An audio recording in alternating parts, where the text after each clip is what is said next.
Hi, I'm Nina Fiore, the founding director of the Astoria Film Festival in the Kaufman Arts District in Astoria, New York. Thank you for joining us. Our festival's coming up in October. It'll be both in person and online. And we've just announced our selections, and we have some amazing filmmakers to show you. So we wanted to do a little bit of a preview leading up to October to give our filmmakers some exposure and get you interested in what's coming. So today I am thrilled first to share an intro video with you about our festival. The Astoria Film Festival is a 501c3 nonprofit organization. We produce an annual film festival that highlights short films, feature films, web series, and podcasts from filmmakers around the world, and hold meetups and smaller screenings throughout the year to support local filmmakers. Our founder and executive director, Nina Fiore, grew up in Astoria, New York, and worked in television, digital media production for many years with MTV, PBS, Viacom, Sundance Channel, and many others. She also worked in after-school education. Nina began the festival with the hopes of uniting students interested in careers in film, television, and digital media production with local experts in the field. The majority of proceeds from our festival go into creating education workshops for local schools, after-schools, and community centers. We also run a Film Fellows program where we provide work, internships, mentorships, and training for students ages 15 to 25 with an interest in film, television, and digital media production. Most of our programming is now done virtually via Zoom for ages 8 to 12, 13 to 18, and 15 to 25. If you'd like more information about our organization, please visit AstoriaFilmFestival.org. Thank you.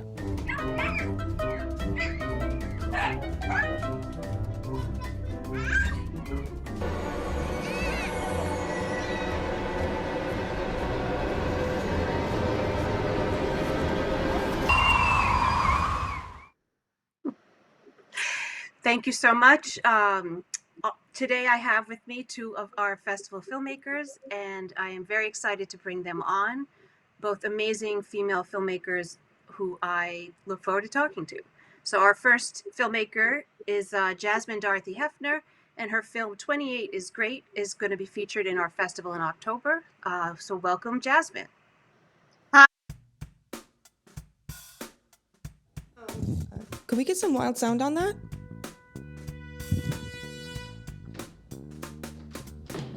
Okay, so what we need is for you to cross to this mark here and then turn back over your shoulder like this towards camera. You got it? Okay.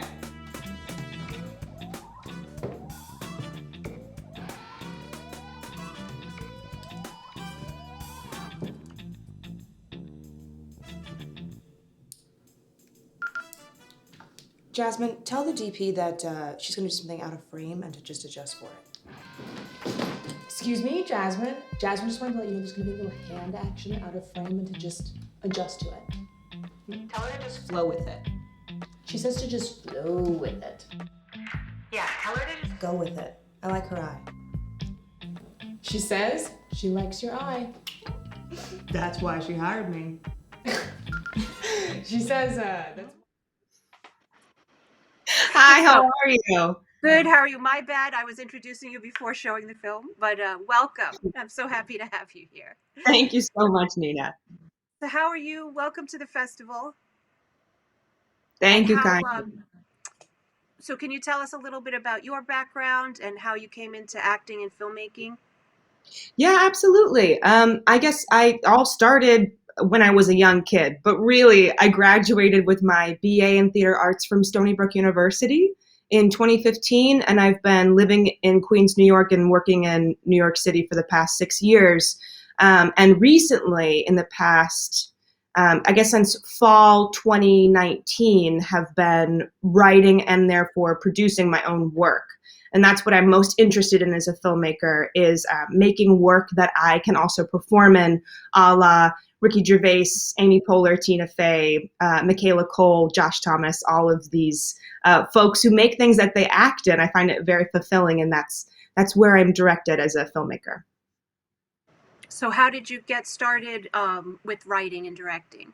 Like, how did you make that leap from acting to film production? That's a really great question. So I think what's really crucial for young people, especially to understand about making your own work, is that you need to know how to do it. So I was a executive assistant for Janice Orlandi, who runs the Actors Movement Studio in New York City, and learned a lot about how the industry works through people I met through Janice, as well as working on short films. I've worked behind the camera in addition to my acting experience. And then really, the reason I began writing was because of my work with a teacher named Giles Foreman, who teaches the Yap-Malmgren technique of character transformation and movement psychology, which is a big name for a very big technique in my life, at least. But essentially, one of the things that it talks about is story in a very holistic way. And it really shaped how I work as an actress now, and also how I guess how I walk through the world. You know, the great question of what is your life about? And what is this character, what is this story about, and how does this character fit into this story, right? And that's what first led me to writing, was doing all of the backstory work for the characters that I would then play for other people's parts. And I got to a part in my artistry where I thought, well, I want to make stories that I want to make. And that's what led me to writing and then producing. So that kind of fits in with this film, 28 is Great, really, where you play every part. Like, it's sort of very reflective of who you are, because you are every part that you play, but you literally play everybody on a set, including the actress. What brought that idea to you? Absolutely. So I turned 28 on February 26th this past year. And I had this, like, every year for my birthday, I make a list of things that I love to do. And I try to do as many as I can. I call it birthday week, right? And one of the things I wrote down that I love to do is being on set. It's just an amazing energy. You can't find it anywhere else. And so I called my friend, Daniel Welch, who's mostly a still photographer and a manager for opera singers, but he does cinematography as well. And I said, Daniel, I want to do a thing for my birthday, but I don't know what. And we got into this conversation about how many different hats I wear as a person. I mean, I also was an executive assistant at a hedge fund. I teach chess to children, all these different things. And I've done work on multiple parts of film sets. And we came up with this idea together of doing a mockumentary where we highlight the different things that I've done on set. And when I sat down to write it, it's kind of what it bloomed into, was 28 is Great. I love it. So it was actually your birthday present to yourself, this film. Exactly. Yeah, exactly. That's like the most filmmaker thing I've ever heard. I know. That's amazing. If I can mention briefly, so in that same conversation with Daniel, one of the things I was saying is, like, it's egotistical that I want to, like, put myself on camera for my birthday, you know? And so somehow that comment became the genesis of the piece, right? So all the characters in the piece are struggling with ego in a certain way. And I also play all the characters, and I wrote it and produced it. And so it somehow becomes this joke about ego in life, but also especially in this industry, where the people who I know who are very successful have quite large egos, myself included. But if you don't have an ego, you won't go anywhere, right? Because you don't have that oomph behind your work. So the piece is a play on that. Absolutely. I think if you don't have that ego, the rejection will knock you out. So you have to, in order to propel yourself forward, you have to believe in yourself. And I love the idea of writing your own work, because, it's hard sometimes to find pieces that actually represent you well and that you would want to fill that role. So creating your own thing is really a great way to go about that. Yes, absolutely. And I find that sometimes because my foundational training as an artist is within acting, most of the artists that I surround myself with are fellow actors. And I find that there becomes, like, almost this emaciation within actors, because you're constantly waiting for other people to give you a job to perform your craft. And whereas a painter could sit down and paint 5 hours a day, whereas an actor, you need other people, you need community and support. And that's what I love about it. And so I think it's very necessary for actors to at least give themselves the choice of creating their own work for that reason. Absolutely. And I was thinking when I saw it, like, did you make it in quarantine? Since it was just, it seemed like all you Right. production. Well, like, what is quarantine anymore? Right. Like, where's the quarantine cutoff? Yeah. We made it March So true. 20, right. We made it March 2020. Um, pardon me, March 2021, this past March. It's all a blur. It's It all a big really is. blur. It's all quarantine, right? It's all It quarantine. is. But so we made it March 2021, and I had been vaccinated at that point as a teacher, and my friend had been vaccinated as someone who works for a college campus, Junia Caldera Simao, who was a producer with me. And then Daniel was on set too as our DP. And it was just us three on set. That whole thing was filmed with just three people. And Junia, who was also our producer, like I mentioned, and our script supervisor, was additionally my body double. So, right, that's her in a wig that we probably should have straightened. But it was just us three. And that, quarantine presented such interesting issues for filmmakers and theater makers and performance artists. And one of my favorite things about quarantine, I made a film not this summer, but the past summer that was filmed on Zoom. And what happens when you have constraints is that you have a box that you get to work within. So it's about like, how can you use the restrictions of quarantine and needing to have a limited set and very few people to keep everyone safe. How can you turn that into something that elevates the piece you're working on in some way? And that's what we've been exploring throughout quarantine, I guess. Hey there. Sorry. I was like, I just realized I'm losing power. It's all Excellent. quarantine, Help. Nina. It's all It is quarantine. so. Yes, I mean that's led to a lot of like podcasts and radio plays have taken on a whole new life. I don't my dad had a collection of radio plays from like the 30s that I grew up with, and to see them kind of coming back is profound, or podcasts. I remember at MTV trying to get podcasts started in 2006, and people were like, what are you doing? I think like there was Japan was like the only place where our podcast got any traction. But anyway, it's great. It's been interesting to see how creative people have found outlets throughout this whole Mhm. situation.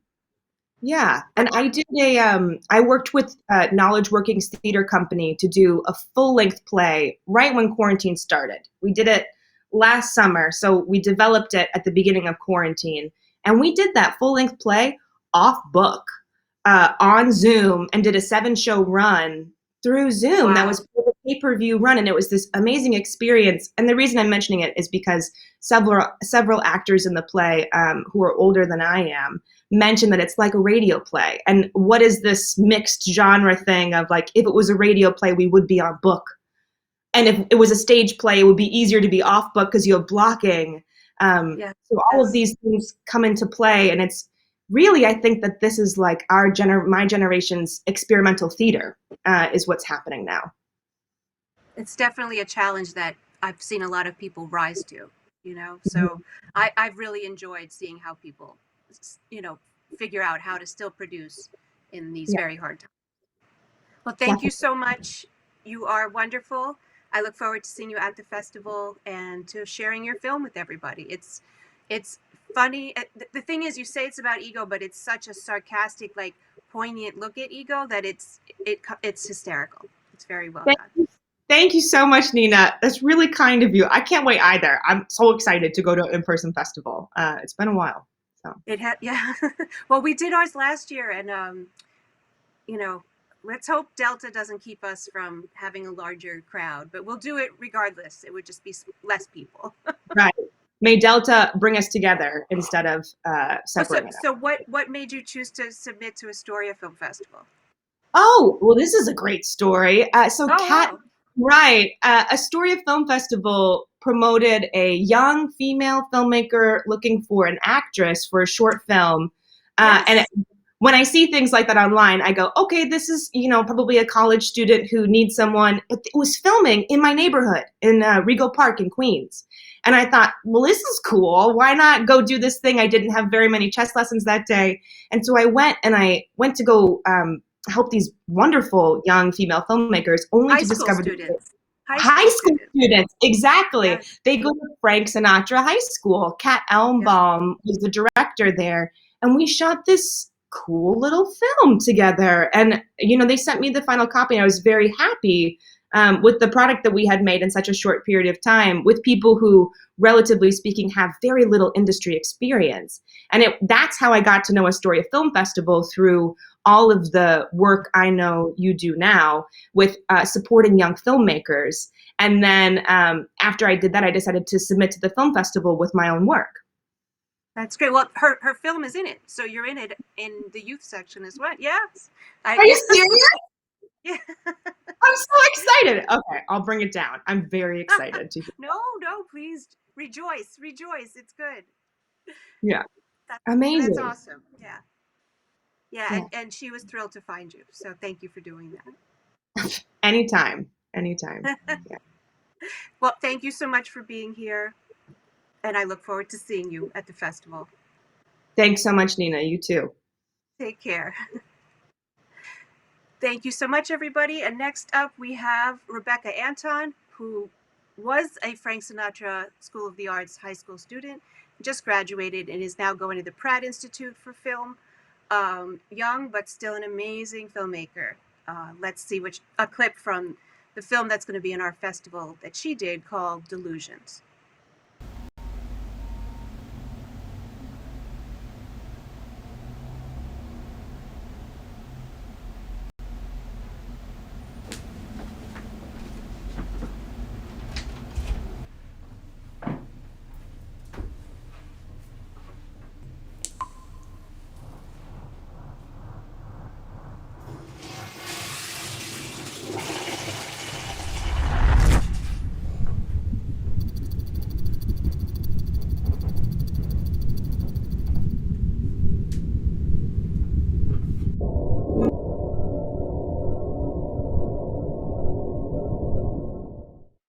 Rebecca, thank you so much for joining us. Yay, it's good to see you. How are you? Yeah. I'm good. How are you?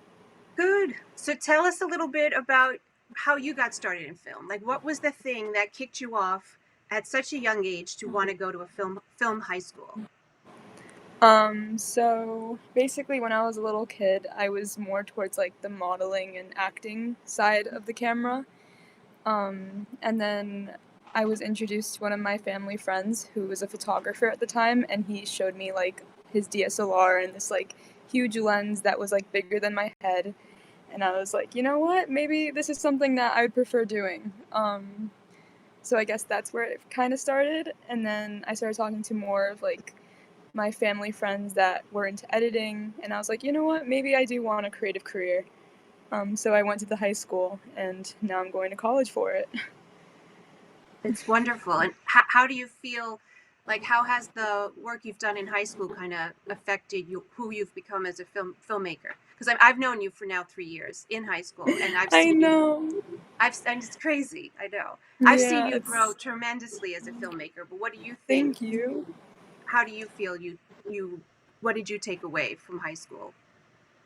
Well, it's definitely taught me like what I'm more into, I guess. Like I now know that I'm more into like cinematography and writing, and I've also learned how to like create stronger stories, I'm guessing, because before, when I first went into the film like world, I was like, you know what, I'm just gonna make stories about things that aren't really in my like boat of experiences. And now I've learned how to be more vulnerable with myself, and I guess more open with my audience, because I've learned through hardships that like that makes more authentic work, and it makes people feel a little bit more, like it feels like realer, you know? It helps the people going through similar situations in so many ways to feel like they're not alone, and then that connection to you and your film. Absolutely. Yeah. So, but it's hard to put that out there. Like, how do you muster up the strength to put that out there?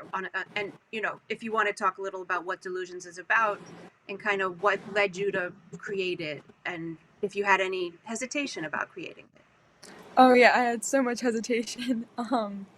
but I was creating delusions for an assignment for my film class. It was create a short experimental narrative piece about something that you've been through personally, and that was like the first time that I really had to make something that really hit home.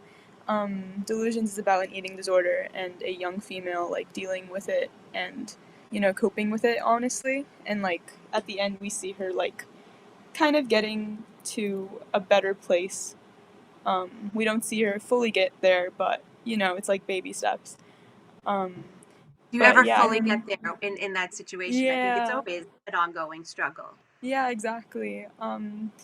But I was like brainstorming for this film. I didn't really know if I wanted to put it out or not. I was like, you know what, like, do I really want to make this? And then I brainstormed, and my film teacher was like, you know what, like, I think this is something that you should make. And I was like, we'll see. So I kind of dived in without really knowing what to expect.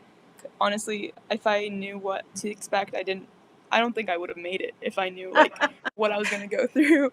Yeah, because I Yes, remember the yes. first time we were supposed to like do peer critique, and it was like Mm. on Zoom, and it was the first cut, which is always like the worst cut, and I And was just like I've been in your watching. peer Oh, critiques. They can be brutal. oh yeah, no, my film class does not have a filter. It just really oof. Um, but yeah, I was just sat there like on my Zoom call, and I was like, oh no, like what are they gonna say? So yeah, that's how it came to But be, I the end guess. result is gorgeous.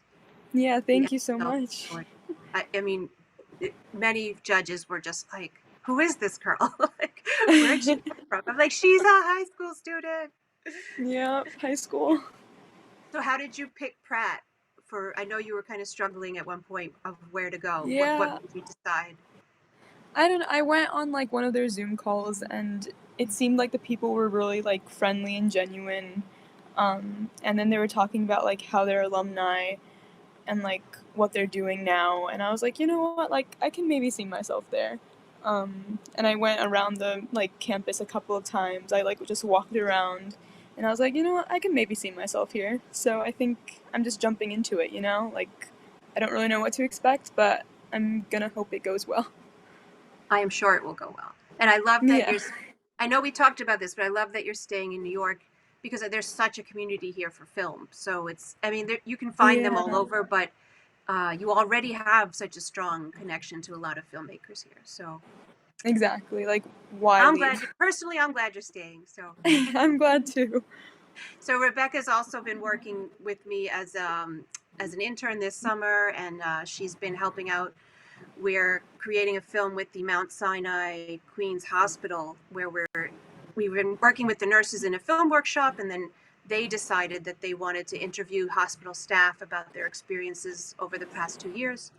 And so we've been interviewing the hospital staff, and and Rebecca's been a huge help in that, and it's been very emotional. So, I know. what It's crazy. has it been what you expected? I don't think I even expected it to be the way it is. Yeah, I didn't expect it either. 'Cause like, you know, when they open up about those stories, I'm like, oh my god, like please don't cry. Like that's so sad. Like everything's just like you know what Well, they're going they're through, but crying, so you can try. I think yeah, yeah.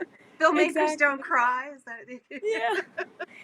No, but it's like you wouldn't like it's You're weird trying to hold because it together. yeah, it's like now you're getting personally told what these people went through. Like you're meeting them, like you're interacting with them. It's not like these crazy people with like crazy masks and like all those like protection gear.